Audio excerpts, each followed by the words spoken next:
अस्सलाम वालेकुम, कैसे हैं स्टूडेंट्स आप लोग।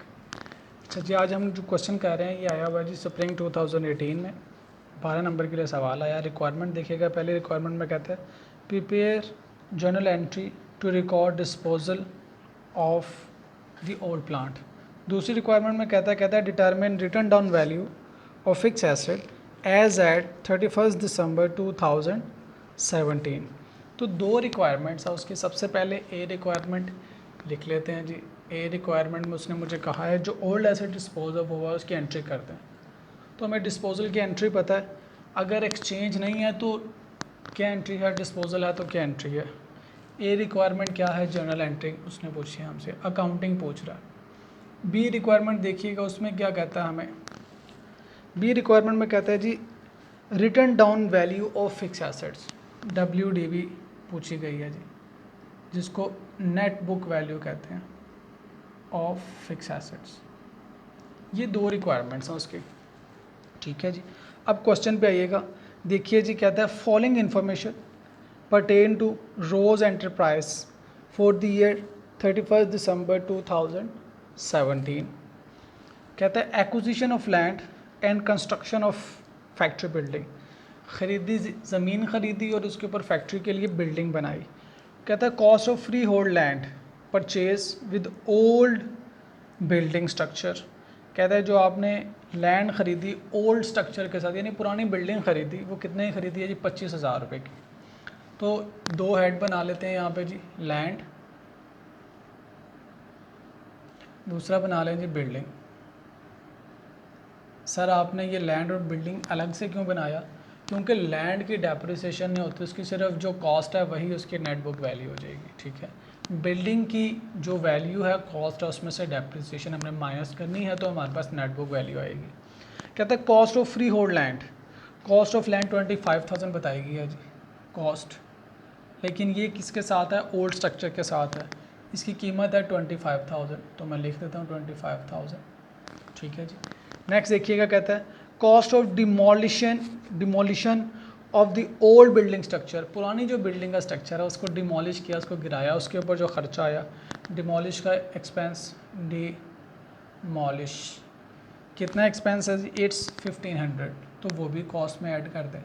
सर ये क्यों कॉस्ट में ऐड कर रहे हैं, देखें लैंड, जब तक वो लैंड अपने वर्किंग कंडीशन में ना आ जाए कि उस इस्तेमाल करने के काबिल में ना हो जाए, तब तक के एक्सपेंसेस को उसके कॉस्ट में ऐड करना है। देखें बिल्डिंग खरीदी, अभी लैंड तो नहीं इस्तेमाल हो सकती, उसको डिमोलिश किया, लैंड पे आना है अभी। उसके बाद कहता है जी proceed from sale of scrap of old building, ये जो डिमोलिश करने का खर्चा आया, उसके बाद जो स्क्रैप है उसको बेचा, स्क्रैप। अब स्क्रैप इसकी कॉस्ट नहीं है, कॉस्ट में से माइनस करेंगे। स्क्रैप कितनी अमाउंट का है जी, इट्स ₹250 मिलियन। 250,000 का हमारा स्क्रैप बिका है। देखिए 25,000 रुपये की लैंड और बिल्डिंग खरीदी, 1,500 रुपये उसकी डिमोलिशिंग का एक्सपेंस आया, जो मटेरियल आया, जो स्क्रैप आया वो बिक गया 250,000 का। तो ये जो स्क्रैप है बेसिकली इसने आपकी कुछ कॉस्ट को रिकवर कर दिया है, तो अब मैंने कॉस्ट में से इसको माइनस कर दिया, ठीक है जी। नेक्स्ट देखिएगा, लिखा हुआ जी fee paid to ABC architect for site plan and drawing, ठीक है जी। प्लान एंड ड्राइंग्स के लिए पैसे पे किए गए, प्लान एंड ड्राइंग्स, तो ये बिल्डिंग की कॉस्ट में आना चाहिए। कितने पैसे पे किए गए जी, इट्स 800, लिखते हैं जी 800 बिल्डिंग की कॉस्ट में आ गया। नेक्स्ट देखिएगा, we have advance paid to Quality Construction for construction of the building, हमने एडवांस पे किया किसको, क्वालिटी कंस्ट्रक्शन को। कितने पैसे एडवांस के तौर पे जो उनको पे किए गए, इट वाज 6,000, ठीक है जी। नेक्स्ट देखिएगा, कहता है जी further payment to QC, further payment की गई जी QC को, तो फर्दर इनको पैसे पे किए गए, कितनी अमाउंट पे की गई है जी, 35,000। तो देखिए जितने पैसे भी कंस्ट्रक्शन के लिए पे किए जा रहे हैं, वन टाइम पे कर दें या इंस्टॉलमेंट्स में पे कर दें, आपने बिल्डिंग की कॉस्ट में ऐड कर देने, ठीक है जी। नेक्स्ट देखिएगा, कहता है acquisition and installation of new plant. अब कुछ जगह छोड़ के प्लांट की भी कॉस्ट कैलकुलेट कर लें। प्लांट के लिए क्या कहता है, 25% of the cost of the plant paid in advance. Cost कितनी है जी, हमें 25% बताई गई है एडवांस के तौर पे, तो 100% कितनी होगी, इसका 100% कैलकुलेट कर लेते हैं, 4000। ये कितने परसेंट है, 25%। हमें कितनी चाहिए, 100%। इसको कैलकुलेट करें, we will have cost of ₹16,000। ठीक है जी। नेक्स्ट देखिएगा क्या कहता है हमारे पास, 25% उसने कॉस्ट बताया था, हमें तो प्लांट को पूरी कॉस्ट पे रिकॉर्ड करना है। 25% एडवांस था, 4000 वाज 25%, हमें चाहिए 100%, तो हमने 100% कैलकुलेट कर ली। ठीक है जी। नेक्स्ट देखिएगा, इसके बाद क्या कहता है, ट्रांसपोर्टेशन एंड इंपोर्ट चार्जेस ₹1250। तो ट्रांसपोर्टेशन एंड इंपोर्ट ये दो चार्जेस हैं 1250 के, तो इसमें ऐड कर लें जी 1250। नेक्स्ट देखिएगा, we have cost of installation. अब इंस्टॉलेशन भी इसमें ऐड कर लें। इंस्टॉलेशन कितनी अमाउंट की है जी, 400। नेक्स्ट देखिएगा, कहता है अदर इंफॉर्मेशन।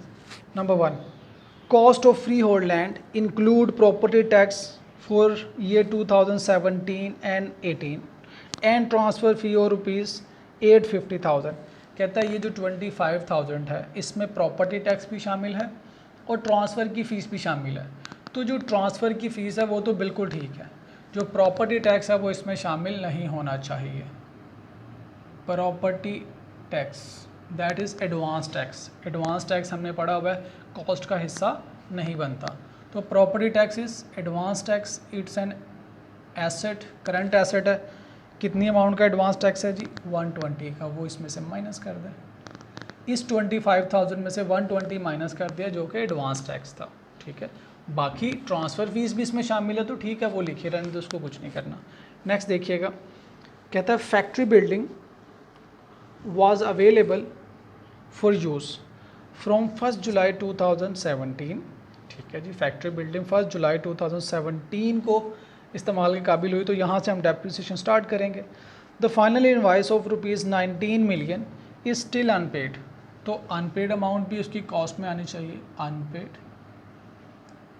क्वालिटी कंस्ट्रक्शन की इट वाज 19,000।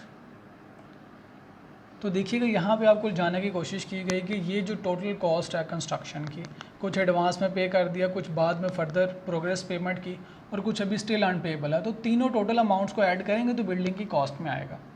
ठीक है जी। नेक्स्ट देखिएगा, कहता है factory building transportation and import charges of the plant include annual fire insurance premium and insurances in transit ₹350 and 60,000 respectively. अब कहता है जी ट्रांसपोर्टेशन, ये जो प्लांट के लिए ट्रांसपोर्टेशन एंड इंश्योरेंस है, इसमें दो तरह की इंश्योरेंस है। एक कौन सी है, इंश्योरेंस इन ट्रांजिट, वो तो ठीक है हमारी प्लांट का की कॉस्ट का हिस्सा बनना चाहिए। दूसरी इंश्योरेंस क्या है, एनुअल इंश्योरेंस, जो इंस्टॉल होने के बाद इस्तेमाल करते हुए खुदा न खासा नुकसान हो जाए, जो फायर इंश्योरेंस होती है वो इंश्योरेंस है। तो उसने तो कॉस्ट का हिस्सा नहीं बनना, कॉस्ट का हिस्सा किसने बनना है, जो प्लांट की वर्किंग कंडीशन में आने से पहले उससे मुतल्लिका एक्सपेंसेस है, सिर्फ उन्होंने कॉस्ट का हिस्सा बनना है। तो ठीक है जी, दो इंश्योरेंसेस हैं इसमें। इन ट्रांजिट तो इसमें रहनी चाहिए 1250 में, लेकिन जो इन ट्रांजिट के अलावा एनुअल इंश्योरेंस है वो यहाँ से निकाल दें। एनुअल इंश्योरेंस ₹350,000, सारी अमाउंट्स 1000 में राउंड ऑफ है, तो मैंने 350 को भी 1000 में राउंड ऑफ कर दिया। नेक्स्ट देखिएगा, कहता है old plant was sold on 1 September 2017 at its return down value, जो उसकी रिटर्न डाउन वैल्यू थी प्लस 20%, उसका 20% ज़्यादा मिला पैसा इनको। ओके, तो रिटर्न डाउन वैल्यू क्या थी हमें नहीं पता। The plant was purchased on 1 अप्रैल 2015, उसकी परचेज डेट बता दी, एट कॉस्ट ऑफ ₹8.5 मिलियन, और उसकी कॉस्ट भी बता दी कि इतने का ख़रीदा गया था। ठीक है जी। ओल्ड प्लांट बेचा गया, 1 सितंबर को बेचा उसने। ठीक है, सेल किया है, एक्सचेंज नहीं किया, तो उसकी एंट्री क्या होगी? सबसे पहले मुझे उसकी जनरल एंट्री बता दें। जो ओल्ड प्लांट बेचा गया, डिस्पोजल किया, उसकी एंट्री क्या होगी? अगर नेट एंट्री की जाए तो एक्यूमुलेटेड डेप्रिसिएशन को निकालेंगे अपनी बुक्स में से, ठीक है जी। हमें कुछ कैश मिलेगा वो लिखेंगे, फिर एसेट को यानी प्लांट है तो प्लांट को निकालेंगे, अगर गेन है तो यहाँ पे आ जाएगा, लॉस है तो यहाँ आ जाएगा। This is the net entry for the disposal. अब हमें क्या चाहिए? प्लांट की कॉस्ट चाहिए, वो उसने बता दी हमें, कहता है 85,000, तो हम 8500 लिख देते हैं। थाउजेंड्स में हमने सारी फिगर्स को राउंड ऑफ किया हुआ। प्लांट की कॉस्ट पता चल गई। अब प्लांट की चाहिए हमें एक्यूमुलेटेड डेप्रिसिएशन, वो कहाँ से पता चलेगी? उसके लिए हमें वर्किंग बनानी पड़ेगी जी। बना लेते हैं वर्किंग नंबर 1। क्या है? Accumulated depreciation of plant. Cost बताई गई है हमें, कितने का ख़रीदा गया? इट वाज परचेज फॉर ₹8500, ठीक है जी। किस डेट पे ख़रीदा गया? डेट लिख लें, 01/04/15 में ख़रीदा गया ये, ठीक है। मेथड ऑफ डेप्रिसिएशन कहाँ बताया हुआ है? लास्ट पैराग्राफ में देखिए, building and plant are depreciated at 5% and 10% respectively on reducing balance method. Building और प्लांट कितने परसेंट पे जी? 10% पे रिड्यूसिंग बैलेंस मेथड में डेप्रिशिएट होता है। तो चलें पहले साल की डेप्रिसिएशन कैलकुलेट करते हैं। हमें कैलकुलेट करनी आती है cost 8500 multiply by rate 10% multiply by कितना अर्सा इस्तेमाल हुआ 2015 में? It is 9/12। तो कैलकुलेट कर लें। You will have amount of ₹637.5, ठीक है जी। तो 31/12/15 पे हमारे पास जो नेट बुक वैल्यू आ जाएगी वो यहाँ पे लिख दें, इसमें से माइनस करें। वी विल हैव 7862.5, ठीक है जी। रिड्यूसिंग बैलेंस मेथड, पहले साल की डेप्रिसिएशन रेट अप्लाई होता है कॉस्ट पे। सब्सीक्वेंट ईयर में डेप्रिसिएशन अगर कैलकुलेट करनी हो तो रेट किस पे अप्लाई होगा? साल के शुरू में जो नेट बुक वैल्यू है, दैट इज़ 7862.5 इंटू 10%। अब 2016 में कितना अर्सा इस्तेमाल हुआ? हमने बेचा 2017 में, तो 16 में भी पूरा साल इस्तेमाल हो गया। 12/12 करते हैं जिसको अमाउंट कैलकुलेट करें। वी विल हैव 786.25, ठीक है जी। ये हमारी आ गई दूसरे साल की डेप्रिसिएशन रिड्यूसिंग बैलेंस मेथड पे। तो 31/12/16 पे इसकी नेट बुक वैल्यू क्या हो जाएगी? माइनस कीजिएगा।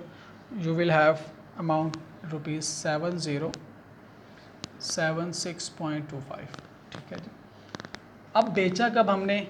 इट वॉज सोल्ड फॉर 1 सितंबर 2017। 1 सितंबर 2017 को बेचा, इसका मतलब सितंबर का महीना इस्तेमाल नहीं हुआ, अगस्त के महीने तक इस्तेमाल हुआ है, ठीक है जी। ओके, तो अगस्त तक कितने महीने हमारे पास बनते हैं? काउंट कर लें जी। जनवरी, फरवरी, मार्च, अप्रैल, मई, जून, जुलाई, अगस्त, ठीक है जी। We have 8 months. ओके, तो 01, 01, 09, 17 में बेचा गया। यहाँ तक की डेप्रिसिएशन कैलकुलेट करें। नेट बुक वैल्यू वाज 7076.25 साल के शुरू में इंटू 10%। अब इस्तेमाल हुआ 8/12, तो इसकी डेप्रिसिएशन देखिएगा बनती है 471.75। माइनस कीजिएगा, you will have net book value of 6604.5। ये कब की है नेट बुक वैल्यू जी? 01, 09, 17, जिस दिन बेचा उस दिन की नेट बुक वैल्यू। हमें तो चाहिए एक्यूमुलेटेड डेप्रिसिएशन। एक्यूमुलेटेड डेप्रिसिएशन चाहिए उस एंट्री में। एक्यूमुलेटेड डेप्रिसिएशन कैसे कैलकुलेट होगी? Accumulated depreciation is equal to cost minus net book value. Disposal date की कॉस्ट कितनी थी जब ख़रीदा था? It was for ₹8500। जिस दिन बेचा उस दिन हमारी बुक्स में इसकी वैल्यू थी 6604.5। तो कितनी वैल्यू में कमी आई? It is 1895.5। ये है जिसकी एक्यूमुलेटेड डेप्रिसिएशन। 8500 का ख़रीदा, जिस दिन बेचा हमारी बुक्स में ये 6600 का है, 6604 का, और इतनी इसकी वैल्यू में कमी आई, this is my accumulated depreciation. इसको कहाँ आना चाहिए 1895.5। कितने का बेचा गया है, कहता है जी जो उसकी नेट बुक वैल्यू है इससे 20% ज़्यादा का बेचा गया है। तो कैश हमें कितना मिला, cash is equal to 1895.5 plus इसका 20% ज़्यादा कर दें 1895.5 इंटू 20%, तो you will have cash amount of rupees 7925.4। ये कैश मिला जी आपको, ठीक है जी।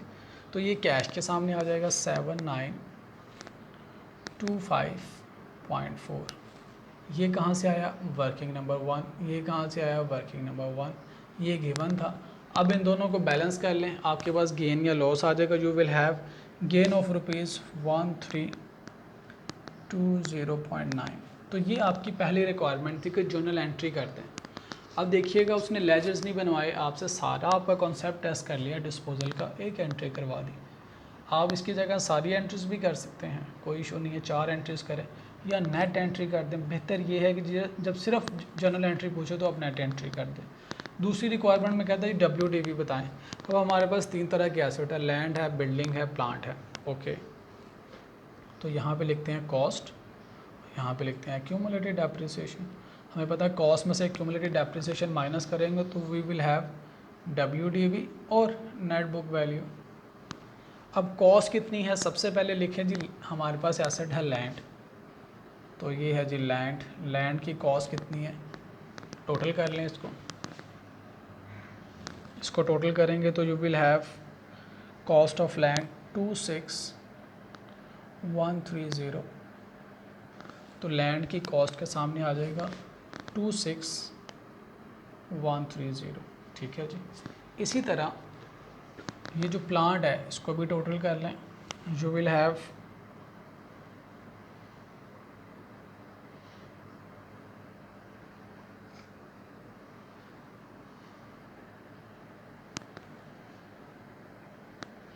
You will have 60800।